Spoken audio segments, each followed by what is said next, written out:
Hi, I'm Apurva from ClearTax. You must know that there are several income tax deductions available under the Income Tax Act 1961. Among them, there is a deduction of Rs 1.5 lakh available under the Section 80C of the Income Tax Act. However, do you know what provisions are available under Section 80CCD of the Income Tax Act? In this video, let us understand the provisions available under Section 80CCD. Section 80CCD relates to the deductions available to individuals for contributions made towards National Pension Scheme (NPS) or Atal Pension Yojana (APY). However, Atal Pension Yojana (APY) is discontinued recently and is clubbed with NPS. Let us understand how NPS works in detail. Central government introduced NPS to provide the benefit of an organized pension scheme to Indian citizens. It is one of the cheapest equity-linked investment options available in the market. Though NPS was only meant for government employees initially, it is now open for private sector employees as well as self-employed individuals. The basic motive behind NPS is to help individuals create a retirement corpus and receive fixed monthly payout to lead a comfortable life post-retirement. The major highlights of the scheme are: 1. You must contribute to NPS until the age of 60 years. It is mandatory for central government employees and voluntary for others. 2. You must contribute a minimum of Rs 6,000 per annum or Rs 500 per month in order to be eligible to claim deduction under NPS Tier 1 account.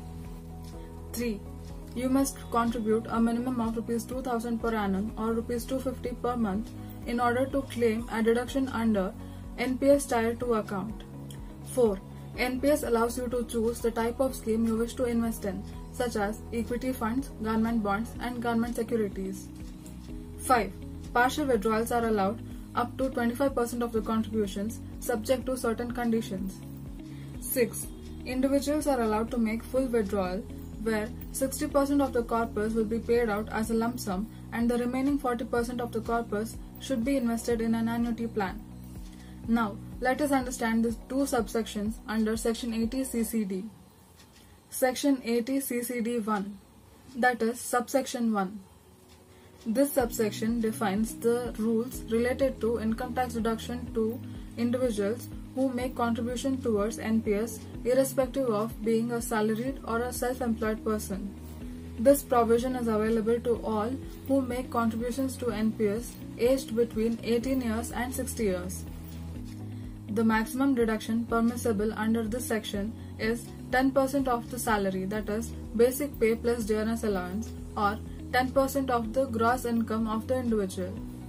From financial year 2017-18, the limit for self-employed individuals is increased to 20% of gross total income, which is capped at Rs 1.5 lakh for a given financial year.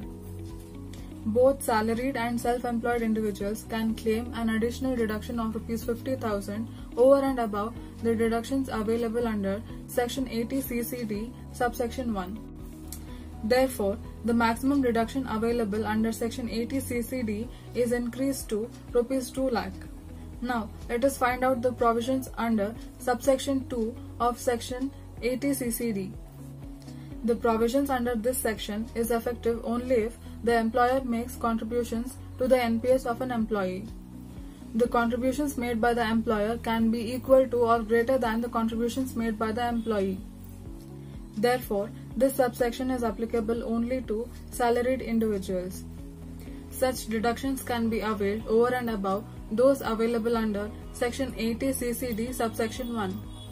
Under this subsection, salaried individuals can claim deductions up to 10% of salary, that is, basic pay plus dearness allowance, or equal to the contributions made by the employer towards the employee's NPS.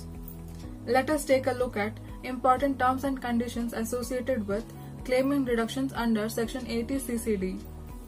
Tax benefits availed under Section 80CCD cannot be again claimed under Section 80C.